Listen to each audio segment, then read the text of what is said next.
It's because she had a ship. Right. So she had a way of setting up the classroom. She had seating plans. So now you haven't talked about No, we haven't seating talked seating plans plans. before. Let's just cover that. Okay, let's do that.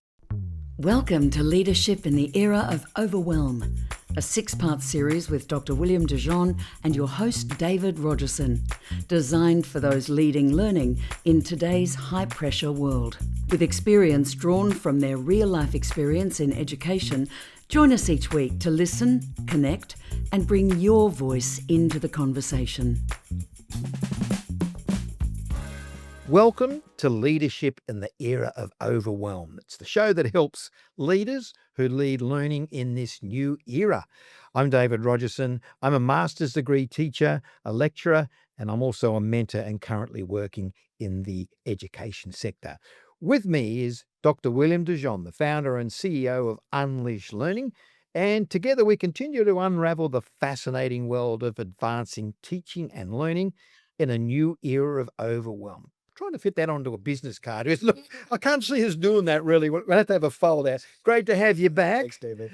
In our episode 4, we looked at whether we need a teaching and learning mission or a mission statement in the era of overwhelm. Just refresh ourselves again, if you would, that hands-on experience you had where a teaching and learning mission statement actually helped add buzz to a classroom. Well, I was talking about, I think I called her Joan. Yeah. And Joan said that because she has a teaching and learning mission, everything she's doing, Yeah. she's using all parts of the ship to Yep. reach that destination. And engagement's an important key. So the students were saying, Miss, the hour flies by in here. It flies by. Why doesn't it fly by in the other classes? Now, that's not demeaning other classes, just that she was amplifying the success she was having. So there was a buzz in the room. There's a buzz in the room. That's So, exciting. Can I ask you from a teacher and sort of at my level of lecturing, Yeah. so it's higher education as well, is that because Joan is such a dynamic person that the students really enjoy listening to her and how she teaches, or is it because Joan provides variety in the classroom, so the lessons are mixed up, but the way we learn is still a common outcome? Or is it the students just went, wow, this isn't boring, I'm glad to come to class? Or is it the sum of the parts equals the whole? It's because she had a ship. Right. So she had a way of setting up the classroom. She had seating plans. So now you haven't talked about No, we haven't seating talked seating plans before. Let's just cover that. Okay, let's do that. Yeah. So the key of classroom has a definition. I'm going to go through the definition. But, there's a lot of discussions about behavior management challenges that teachers face. Some of those could be alleviated when teachers have their own classrooms, and also they have seating plans. And seating plans are not punishment. They're No. proactive. Yeah. So a way I explain a seating plan is if you're a conductor of a symphony, you don't say, hey, cello, sit wherever you want, or the drums sit. I don't know how this works. But actually, the conductor really assigns seats because the conductor knows how to make a symphony play. But it also makes sense that Yes. putting it that way Yes. brings in an environment of everyone feeling they're part of the orchestra. In There, your case, the classroom. yeah, and that's a sense of belonging, which is a well-being indicator. Yeah. In fact, I'm thinking about this science teacher. He was a really great guy, and he had these 2 young students. I think it was year 7, and they were pretty challenging. Yep. And then he learned the Unleash Learning system. He had a new seating plan. He did all this new thing. I walked in the same class, and there was no behavior management issues with those 2 young people anymore. And it wasn't because they had changed, it was because he changed the system. Right. And so his stress level, which connects to the key of teacher. And also with Joan, what Joan did, she's an Unleash Learning certified teacher.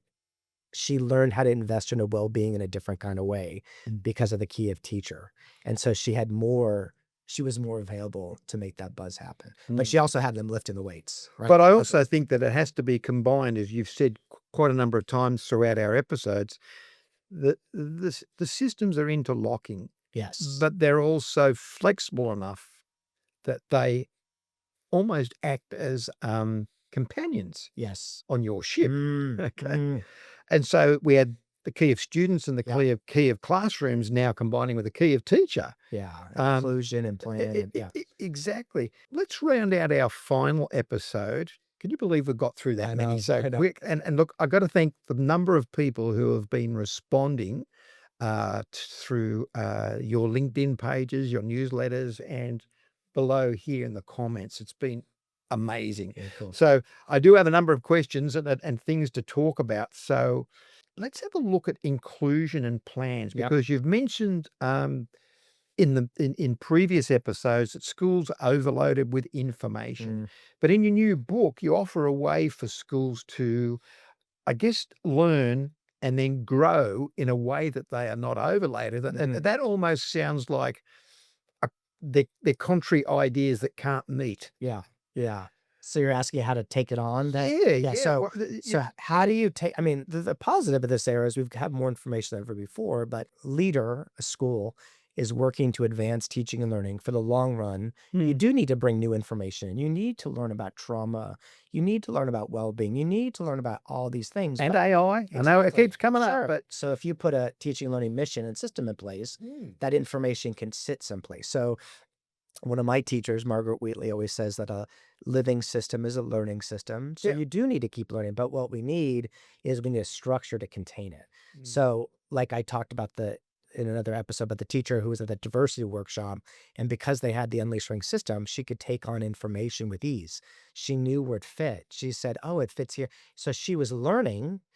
But what she was doing is she was getting better at captaining her ship mm. rather than jumping from ship to ship to ship to ship to ship and not knowing where the ship's supposed to go. So you got a teaching learning mission, you got a system, and then you go, oh, they're talking about the rudder. That helps me use the rudder better. Mm. But we need definitions, we need a structure.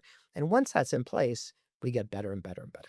You also, through Unleash Learning, have a very good note-taking system. Yeah, yeah. Um, I don't want to steal your thunder, so Yeah. go make the recipe for us and bring out what it's all about. Well, once systems thinking gets into place, so what makes learning stick and how to da, da, da, da, leaders, when they take the leadership academy, I think we might talk about in the book. I don't know if I do or not.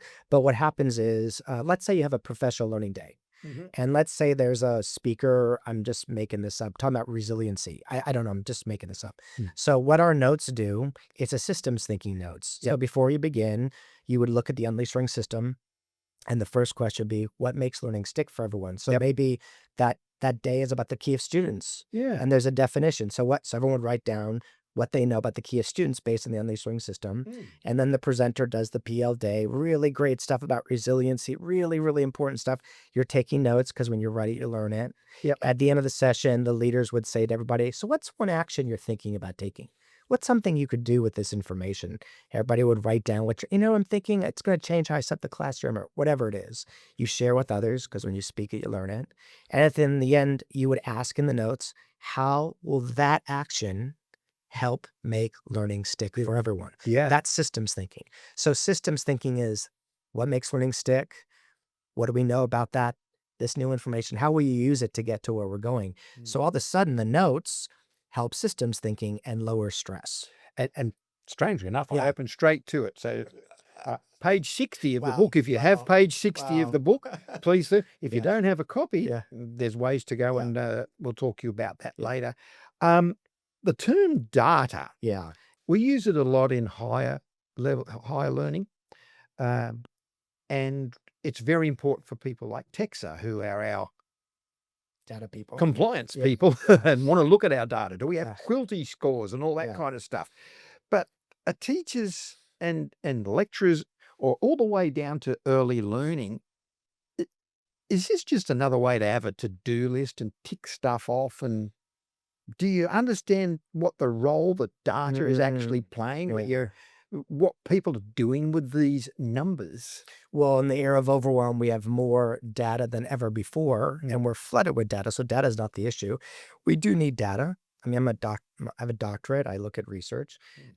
Your data was your thesis. Yeah, my thesis and other pieces, but we do need data. But and also the challenge with I split the data into what data and how data. Mhm. So the what data is what do we want to get to stick, and we're measuring that. So we could look, and the state will probably provide us to say, I'm making this up about writing, like kids can write, I don't know, effective paragraphs. I'm just making this up. Yeah. So that's what data. Mm.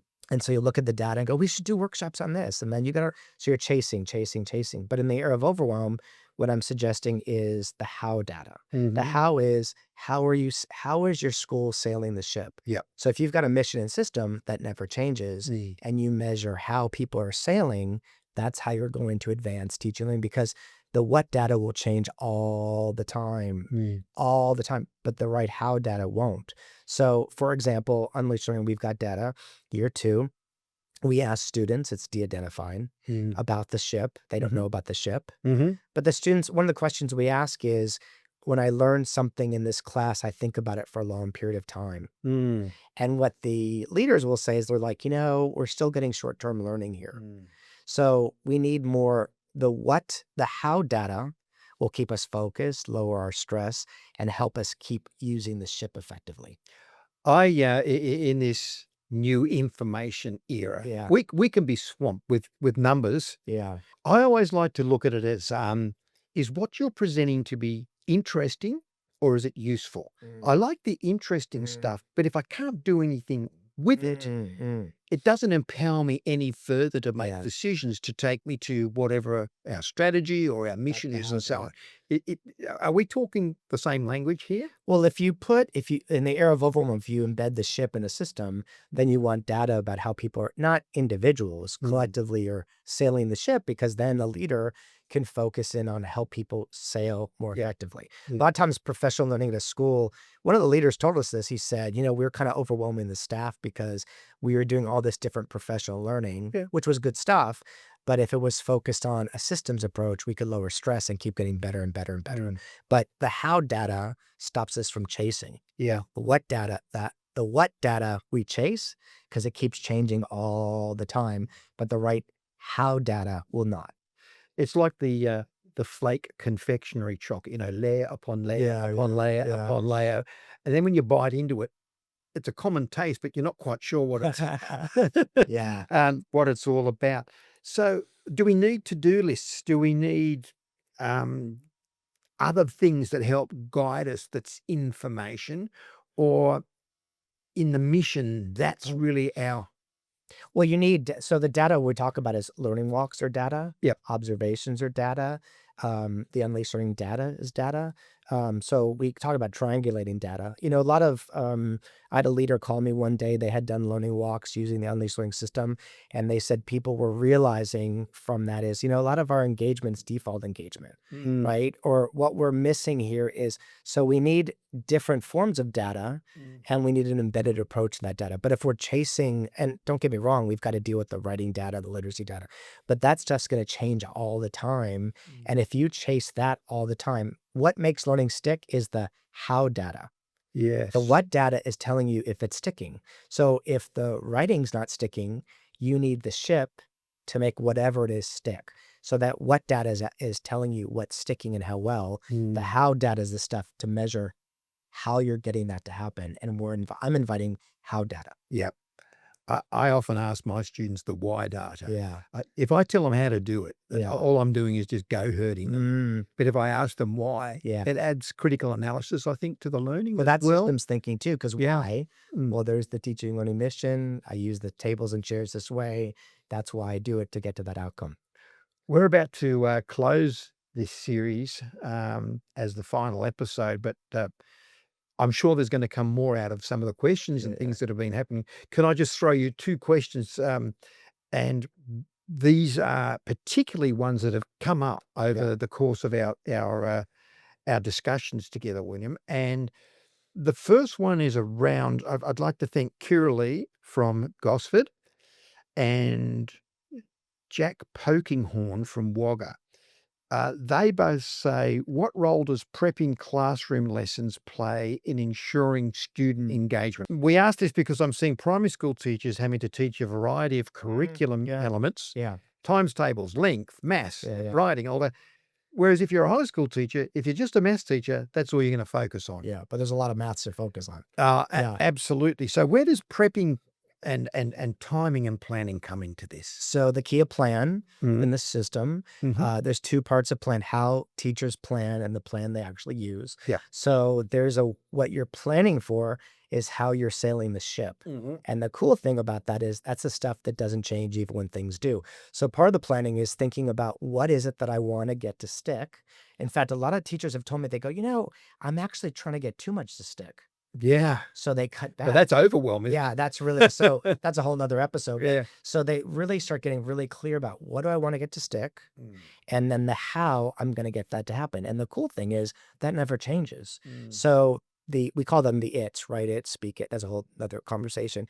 And then the plan they use, there's 3 parts of a lesson. And most teachers will tell me when they work with us, it's the closing that'll help them move from good to great. So we think about rituals and procedures. So when Yep. you're planning, sure, it takes time, but if you know the ship, it actually can lower your stress levels. No Absolutely. matter what you're teaching, whether it's primary, secondary, high school, whatever it is. Yeah. Alan Cameron from Hobart. Yep. So we've got them spread around. Please.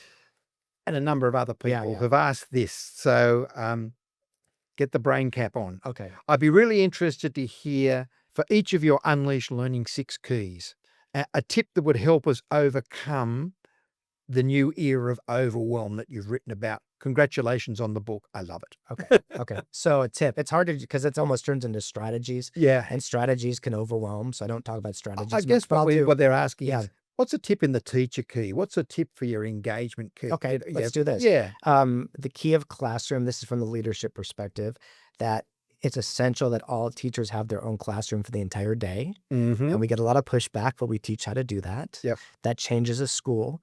The key of engagement, it's all about lifting the weights. Yeah. So my question is, who's lifting the weights for how long and how many different kinds of ways? And inclusion, can I just add Yeah. there, it's not necessarily based on geography, skin color, religion, sexuality, or anything like that. It's the sum of the parts equaling the whole. Well, I would say the opposite because the key of students is we have to know who students are, and students have race and backgrounds and genders and sexual orientations and et cetera. So we do need to know that. And there's ways to build a bridge between who they are. Okay. So it's not Johnny needs this and Sarah needs this. It's as a collective. And how we define inclusion is it's inclusive participation. That means who's lifting the weights in the room. Yeah.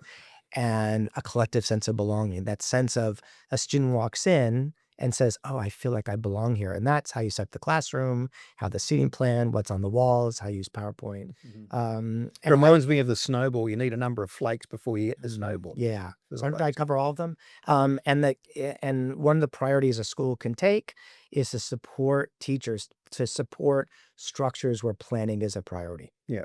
So that's kind of in allowing empowerment. Yeah. I would focus on the closing. So the closing is the key moment of meaning making. It's the most important part of the lesson.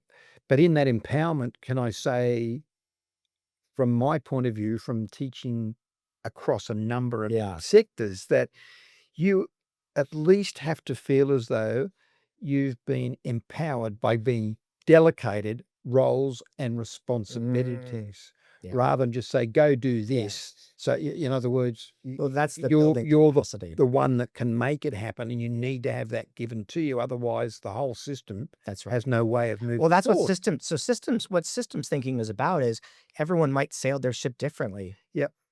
They might sail the ship differently, but we've got a common language about that. Compliance is you will do it this way. Strategies are try to keep up with this. System is let's have a common language around the classroom.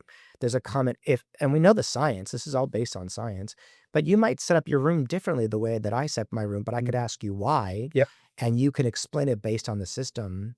And if it leads to you getting those outcomes, then we're in a good I only do horseshoes, by the way. Okay, cool. Okay. Yeah. And I totally get now why you say you got to have the same classroom Yeah.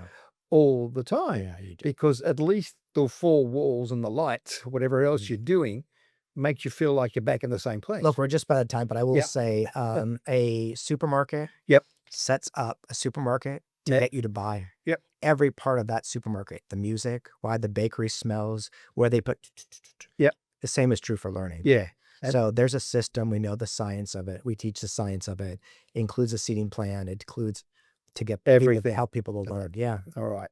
You know, this has been amazing. It's the last, as I said, in our episodes in our series, but I can just feel there's so much more that we could be unpacking. This is like the onion where Just to get it. we're only 2 layers in and we're nowhere near that middle. It's been an exciting time working alongside you. Thank you so generously on behalf of everyone listening and those that are watching us via YouTube for sharing your knowledge and the experience and all those tips and things and those real life examples that you've provided. Thanks for taking over the microphone. Oh, thank you. By the way, if you'd like a copy of the tips William's covered, let us know. Click on the email link below underneath here. And as a bonus, everyone we hear from is going to receive a free ebook link to 6 roadblocks that block good teaching from becoming great teaching across your school. You don't know that, but now we're just going Good. we're going into his garage and pulling out all the books Grab out. it. Grab it. I No, want quite the opposite. Yeah. Thanks so much. And we'll look forward to seeing you hopefully in some fresh episodes that are going to be coming up soon. Thanks, David. So that's our final episode. I'm David Rogerson with Leadership in the Era of Overwhelm. We hope you've enjoyed the show that helps leaders who lead in learning in this new era. I'll catch you soon, I'm sure, when we bring you further fresh episodes from William and the team at Unleash Learning. Leadership in the Era of Overwhelm is designed for those leading learning in today's high-pressure world. Don't forget to like and subscribe below. And if you've got questions, we'd love to hear from you as well.